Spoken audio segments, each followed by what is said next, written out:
pueblo de Dios lo presenta el capítulo primero de esta constitución dogmática, Lumen Gentium. Presenta a la Iglesia como pueblo de Dios.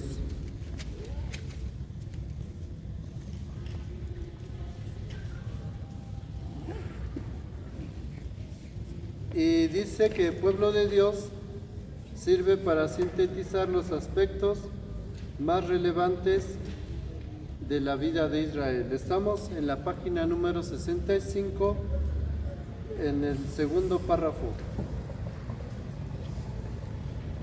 Siendo tan central en el Antiguo Testamento por su referencia a todo Israel, como lo será en el Nuevo Testamento con su identificación con la Iglesia de Jesucristo.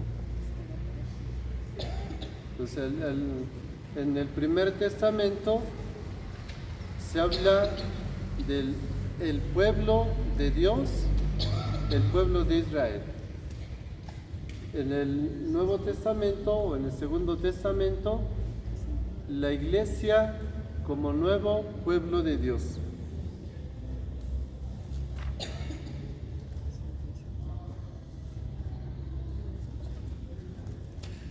¿Quién nos hace el favor de proclamar Hebreos 13:14?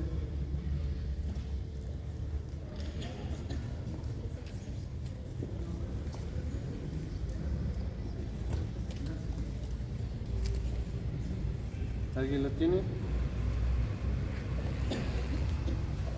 Yo pensé que lo tenía ahí en su teléfono. Pero yo voy a sacar ahí traigo mi su libro. cita.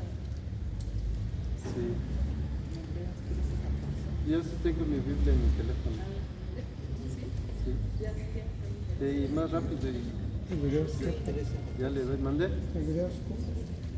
Hebreos 13:14.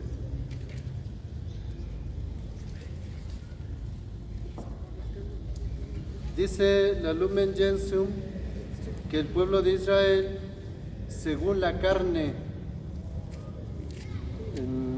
este detalle va a ser importante porque va a hablar de un pueblo de sangre, familia de sangre,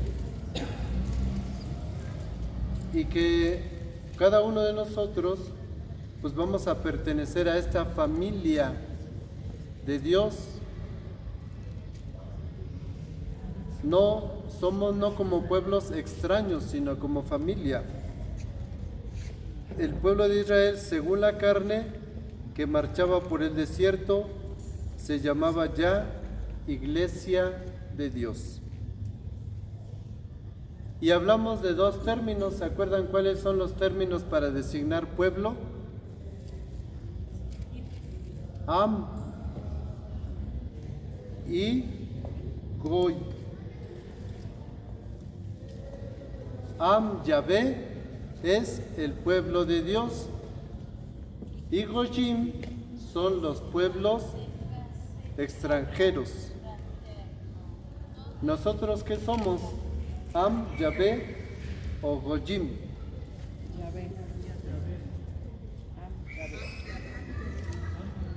¿Y por qué lo digo de esta manera? Porque de alguna manera necesitamos grabar en nuestra mente y en nuestro corazón que no somos un pueblo extraño, que somos el pueblo de Dios. Y que necesitamos sentirnos así.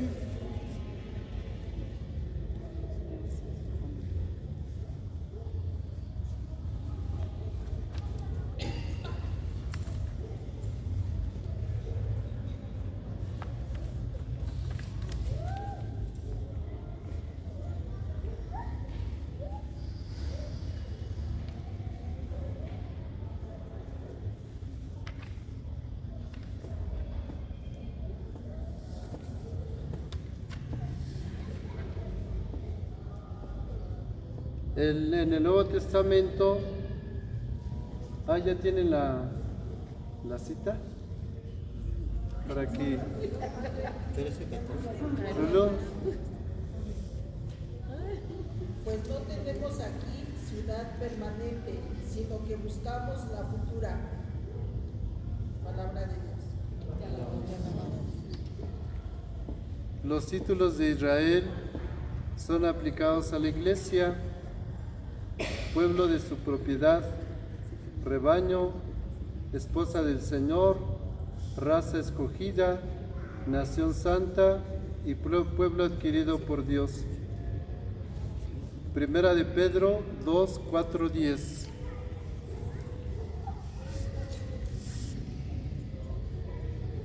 A ver aquí quién trajo su Biblia. Ay, ese padre. Cuando la traemos no la ocupamos. Y ahora que no la traje, nos la está pidiendo. Primera de Pedro 2, 4, 10. Primera de Pedro 2, 4, 10. Adelante, allá Lulu, mira, se levantó antes.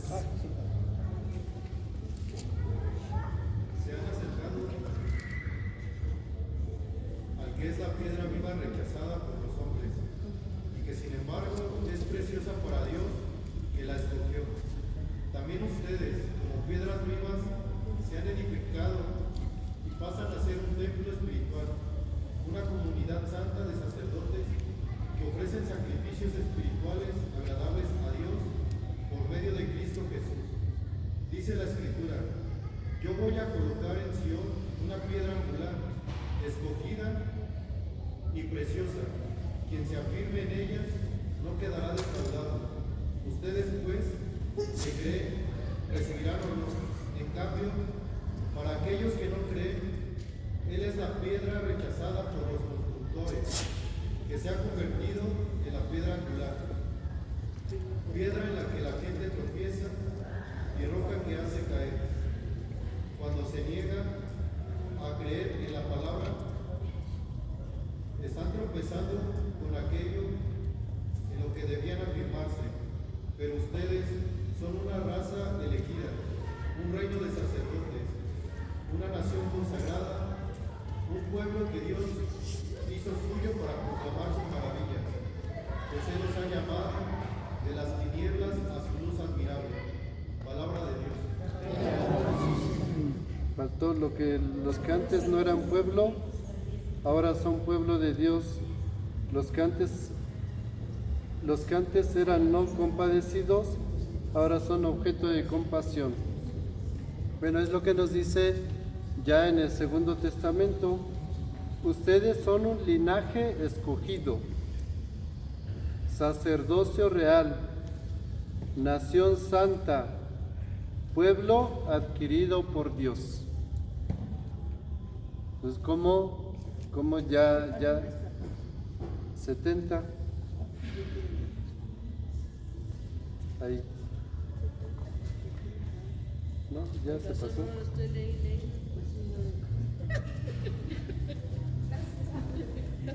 Página 70.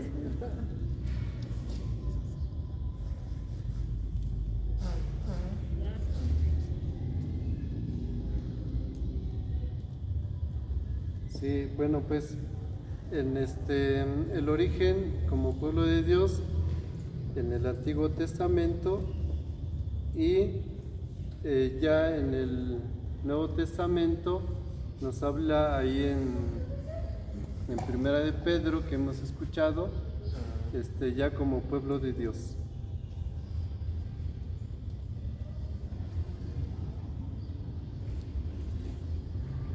La restauración de un único pueblo, dice, perdonen, el 69, para que nos regresamos porque dice, Padre se fue muy lejos. Página 69.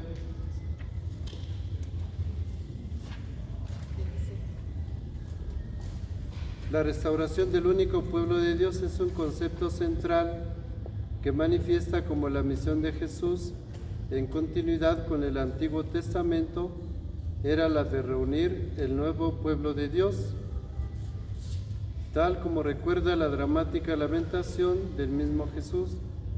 ¿Cuántas veces quise reunir a tus hijos como la gallina a sus pollitos. La reunión del pueblo de Dios disperso era una de las afirmaciones centrales de Israel a partir del exilio. ¿Quién tiene Deuteronomio 30 del 1 al 6?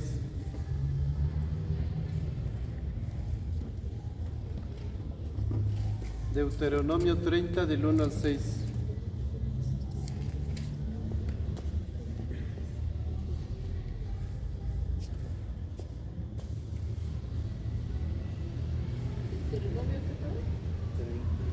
Deuteronomio 30 del 1 al 6.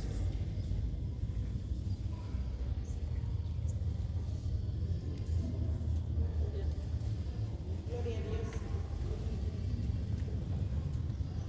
Cuando te sucedan todas estas cosas acerca de la bendición o maldición que te he propuesto, te acordarás de ellas en medio de las naciones donde Yahvé, tu Dios, te haya arrojado. Volverás a él, tú y tus hijos. Escucharás su voz con todo tu corazón y con toda tu alma, obedeciendo todo lo que hoy te mando. Entonces Yahvé tu Dios hará que vuelvan los cautivos de tu pueblo, tendrá piedad de ti y te reunirá de nuevo de en medio de todos los pueblos donde Yahvé te haya dispersado.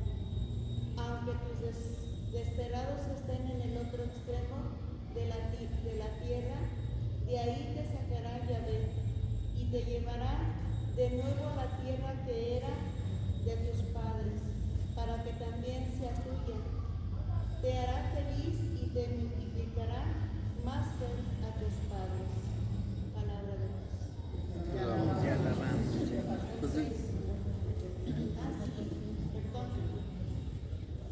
Yahvé tu Dios circuncidará tu corazón y el corazón de tus descendientes, para que ames a Yahvé con todo tu corazón y con toda tu alma, y para que vivas. Palabra de Dios. Bueno, vemos aquí cómo el pueblo está exiliado y el Señor mismo les dice: los reuniré. Los reuniré. Vendrán de todos donde se fueron, donde se dispersaron, y los reuniré. ¿Mandé? Si vuelven a Yahvé su Dios.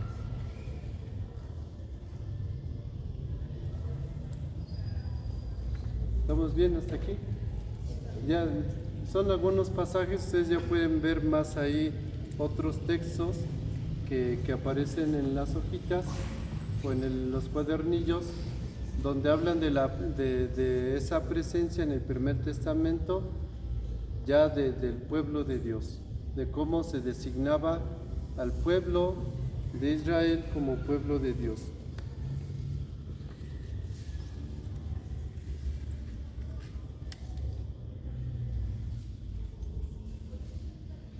Vámonos a la página número 71, dice número 6. La iglesia es pueblo de Dios en la forma del cuerpo de Cristo. Cuando nosotros hablamos de pueblo de Dios, también hablamos de cuerpo de Cristo. Por eso decimos que la iglesia es el cuerpo de Cristo. ¿Y quién es la cabeza de ese cuerpo? Cristo. Cristo es cabeza de la iglesia. Y la iglesia es el cuerpo de Cristo. La iglesia es efectivamente el pueblo de Dios que existe en la condición de cuerpo de Cristo, ya que la iglesia es pueblo de Dios solo en y por medio del cuerpo de Cristo. La iglesia es pueblo de Dios en y por medio del cuerpo de Cristo.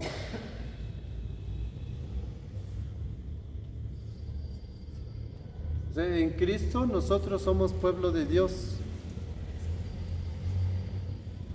Y por medio de Cristo somos pueblo de Dios, por medio del cuerpo de Cristo.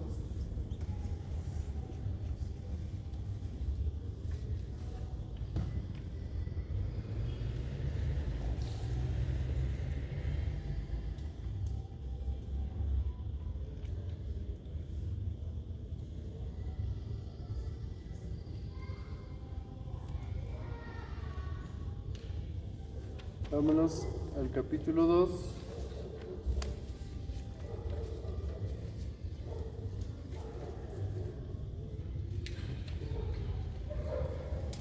Página 73.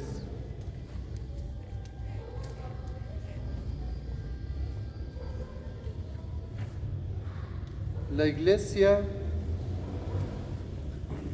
es el pueblo fiel. Este capítulo 2 se titula Apunte histórico sobre el título eclesiológico Pueblo de Dios. Y ya pues dice, la iglesia es el pueblo fiel disperso por todo el orbe, frase que será recogida por el primer y más relevante catecismo oficial de la iglesia del siglo XVI. Además, es particularmente significativo y amplio el uso litúrgico de la expresión pueblo como sinónimo de la iglesia.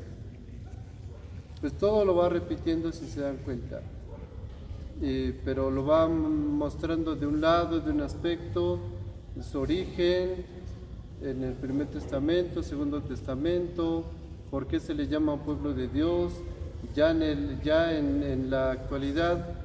O sea, de cómo es que la iglesia se convierte en pueblo de Dios, y pues va a ser a partir de Cristo.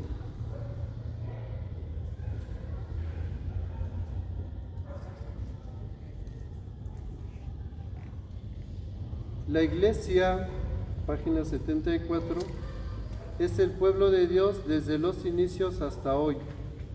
A su vez afirmará que es la mejor expresión del sacerdocio común de todos los bautizados en clave de igualdad sacerdotal, y por eso para él sin tener necesidad de un ministerio sacerdotal específico.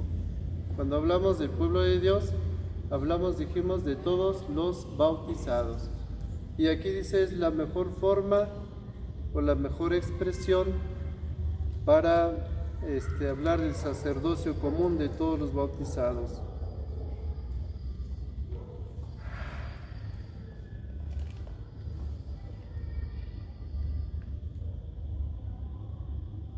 También se hablará de pueblo mesiánico.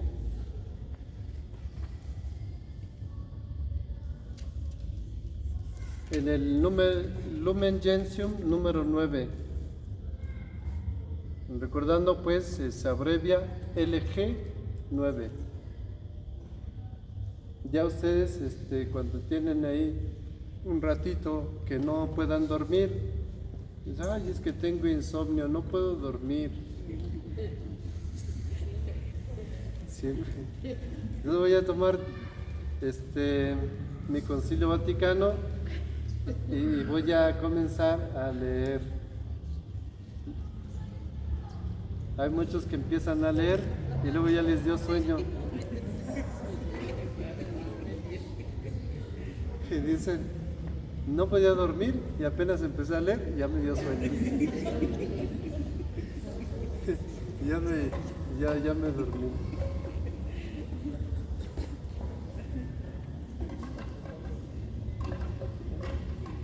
También obviamente sabemos que pues la lectura se va haciendo un hábito y que pues al principio nos cuesta trabajo, y al principio también pasa como en la oración, nuestra mente se dispersa, se va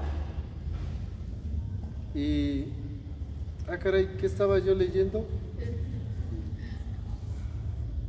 Pero poco a poco otra vez la mente se va concentrando y ya después se sigue solito, ¿no? En el número 1 dice cómo el Concilio Vaticano II presenta el pueblo de Dios en la Lumen Gentium. Se debe tener presente que el capítulo segundo actual de la Lumen Gentium sobre el pueblo de Dios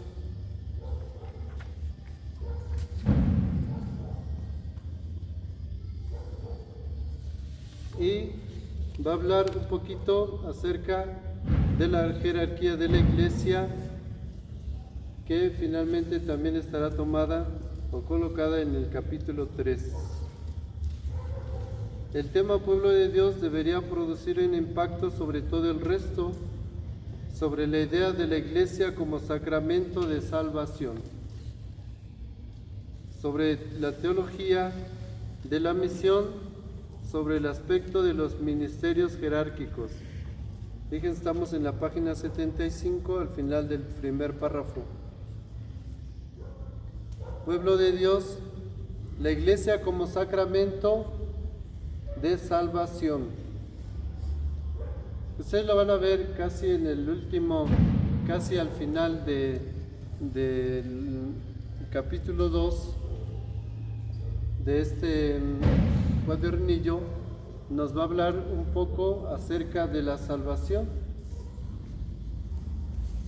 y habla de la salvación de los que pues están en la Iglesia, los cristianos católicos, los cristianos no católicos y los hombres y mujeres de buena voluntad. Y como también ellos, quienes no han escuchado hablar de Dios nunca, ¿cómo se salvan? No decimos pues que ellos no alcanzan la salvación. Entonces hay medios de salvación. Lo que sí es que fuera de Cristo no hay salvación. Antes se decía, fuera de la Iglesia no hay salvación. Ahora ya no se dice eso, porque también fuera de la Iglesia hay salvación. Pero fuera de Cristo no hay salvación, porque Él es el Salvador. Y hay medios de salvación. Dice que va a hablar acerca de la Iglesia como sacramento de salvación, la misión y también acerca de los ministerios jerárquicos, ya pues de la jerarquía de la Iglesia.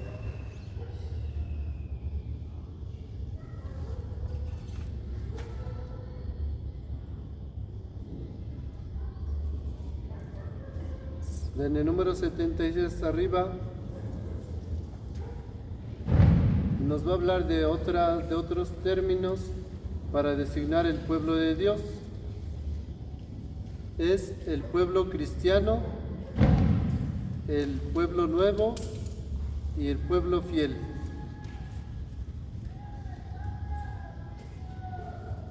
Pueblo cristiano, pueblo nuevo y pueblo fiel. Otras formas de designar al pueblo de Dios. En el segundo párrafo dice, generalmente pueblo de Dios designa el conjunto o la totalidad de los fieles que pertenecen a Dios y significa el pueblo que forma la Iglesia, aunque en algunos pocos casos se refiere a los fieles que se distinguen de sus pastores. Pueblo de Dios designa el conjunto o la totalidad de los fieles, o a veces también se distingue de los pastores. Dice así en algunos casos.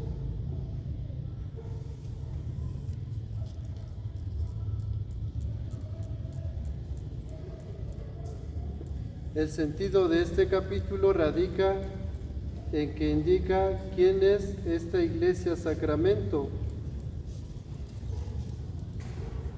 Iglesia sacramento, ¿quién es la iglesia sacramento? Es el pueblo de Dios.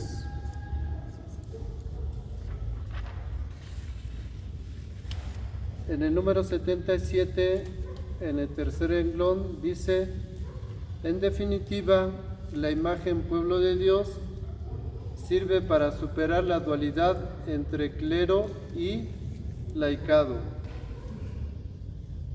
Liga íntimamente la Iglesia e Israel, ayuda a dar relieve a la liturgia e insiste en la dimensión histórica de la Iglesia como sujeto sociohistórico concreto.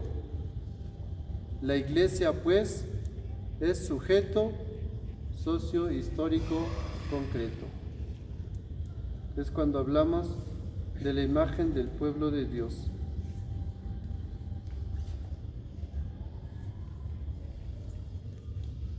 Ahí siguiendo dice: Lumen Gentium, pueblo de Dios, se desarrolla en dos grandes partes. En la primera se presenta al pueblo de Dios, surgido del sacerdocio común de todos los bautizados, con sus carismas y su sentido de la fe. En esta parte, en este capítulo dice, capítulo segundo, tiene dos partes.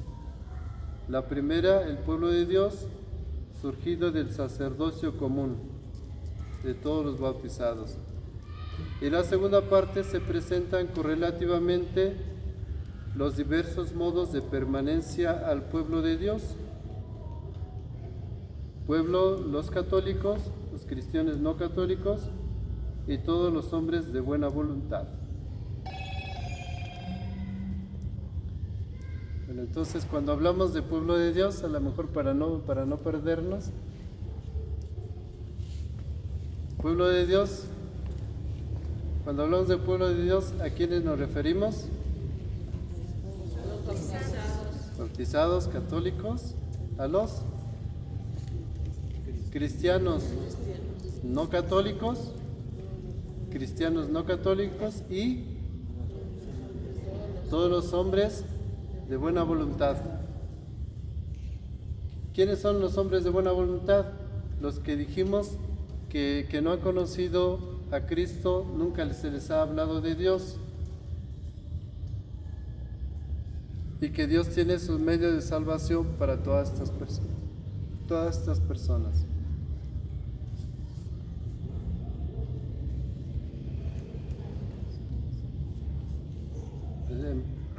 Capítulo 2, primera parte, pueblo de Dios, todos los bautizados.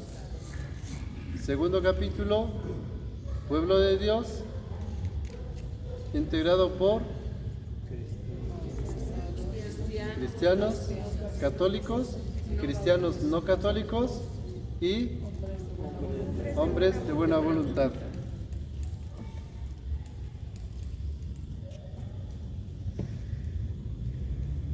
Bueno, lo dejamos aquí. Ya ustedes van leyendo, lo van viendo un poquito también por su cuenta. Les voy a hacer examen cuando regresemos de vacaciones.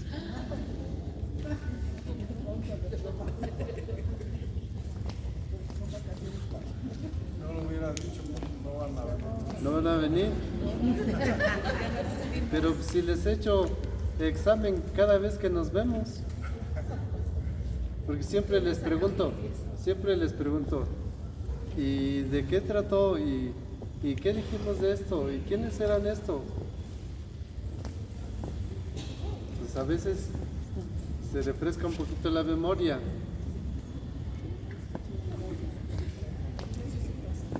Sí, así que ustedes no dejen de estudiar. No dejen de estudiar. Prácticamente lo que va a ir diciendo, lo que va a ir señalando es poco a poco ¿qué es lo que dice en cada número? Por ejemplo, dice en el número 9, ¿de qué habla? El pueblo de Dios, ¿por qué y cómo? La profecía de Pedro, de Jeremías, y la primera carta de Pedro.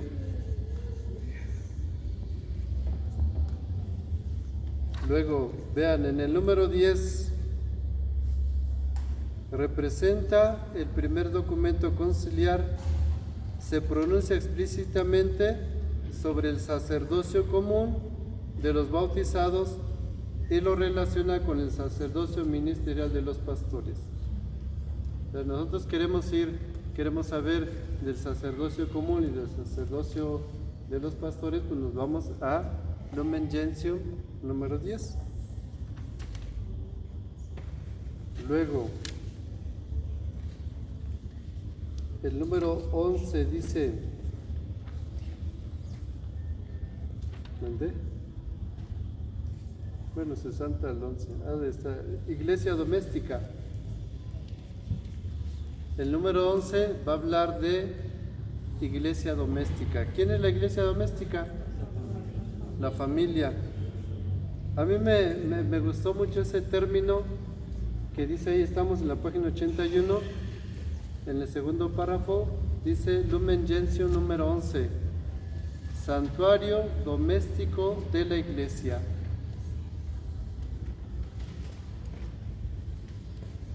Me gustó ese término de santuario, la familia como un santuario. Segundo párrafo de la página 81. Aquí. Un poquito antes dice, habla de la iglesia doméstica. El número 12, ¿a qué se refiere? Al pueblo profético.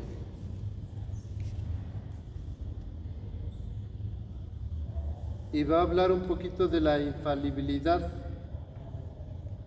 en el enseñar propio del magisterio de la iglesia, que después se va a centrar en el número 25. Tal infalibilidad del pueblo de Dios se da solo cuando se cumplen tres condiciones. 1, expresen un consentimiento universal. 2, se refiere a la revelación. Y 3, sea reconocida por el magisterio. Aquí tenemos pues la infalibilidad del pueblo de Dios. Después hablaremos de la infalibilidad del Papa, pero ahorita aquí se habla de la infalibilidad del pueblo de Dios. Esto pues en el número 12.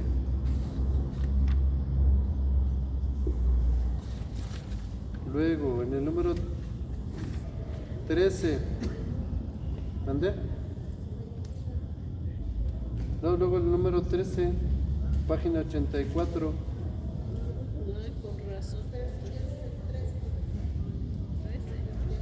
Número 3 es el número 3, pero ahorita nada más estamos viendo de qué habla cada número. De qué habla, porque prácticamente es lo único que, desarrolla un poco, pero de eso es de lo que habla. Y que aquí es importante, por lo menos que nosotros sepamos, ¿de dónde habla de iglesia doméstica? Yo me acuerdo que en la Concepción Dogmática, la Lumen Gentium, y así, si en algún momento ustedes les dicen, pues puedes dar una plática, ¿de qué quieres que te hable? Pues háblame de la fe y de los sacramentos. Dame una plática de la fe y de los sacramentos. Pensó que me iba a engañar, pero no me voy a dejar engañar, porque ya sé que en el número 13 de la Lumen Gentium me va a hablar de la fe y de los sacramentos. Entonces ya tengo que decir. Por decir una cosa, ¿no? Lo importante es que nosotros conozcamos el Concilio Vaticano II, de qué trata, saber que muchas cosas de las que estamos viviendo, como decíamos al principio, muchas cosas, a lo mejor ni siquiera hemos visto o hemos oído hablar del Concilio Vaticano II, pero estamos viviendo muchas cosas que emanan del Concilio Vaticano II. Y así podemos nosotros irnos preparando también un poquito más. Hay muchas cosas en las que nosotros también tenemos que ir formándonos de manera personal.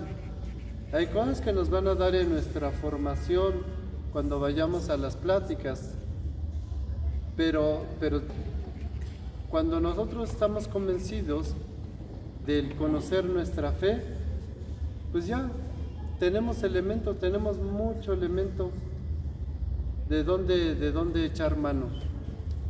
Y les digo, nada más, si nos vamos al Concilio Vaticano II, ya vimos todo lo de la palabra de Dios, en la Dei Verbum. Ahora estamos viendo todo lo del pueblo de Dios en la Lumen Gentium. Después veremos toda la cuestión litúrgica, etcétera. Pero que ustedes ya lo vayan conociendo. Aquí no es de que se nos espanten. No quiero espantarlos. Nada más quiero generar una inquietud por ponernos a preparar, a leer un poquito ya el Concilio Vaticano II. Muchos ya lo compraron. Levanten la mano quienes ya lo tienen. También hay... Sí, estos son los cuadernillos que nos presentan como de lo que trata el Concilio Vaticano II.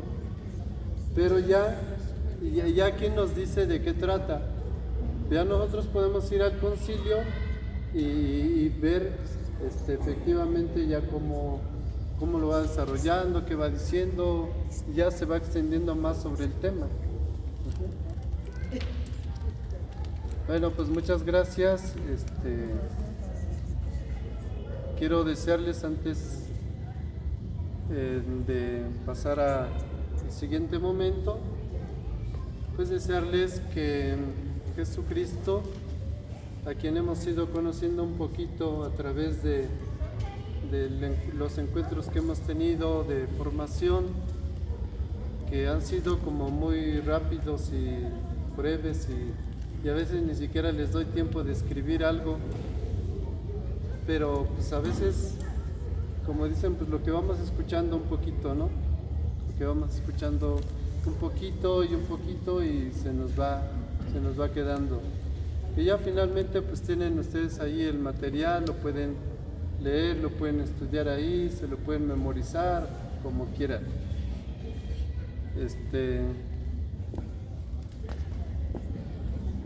Yo quiero pues desearles que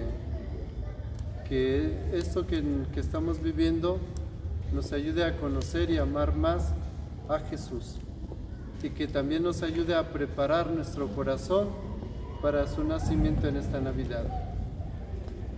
Que cada día que pasa, cada año que pasa, sea conocer un poquito más a Jesús y amarlo más, para que un día podamos conocerlo plenamente y amarlo plenamente en su presencia.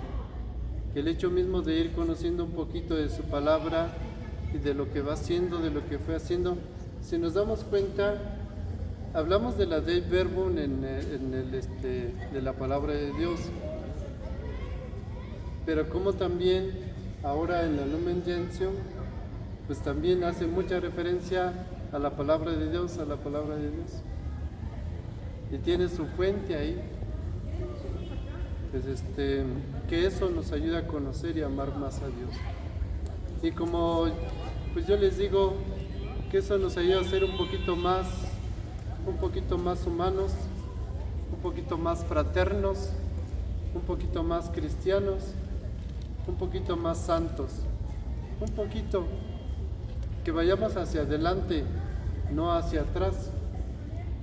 Como les decía, es que ya fui muchas veces a misa cuando era ministro, ahora ya no.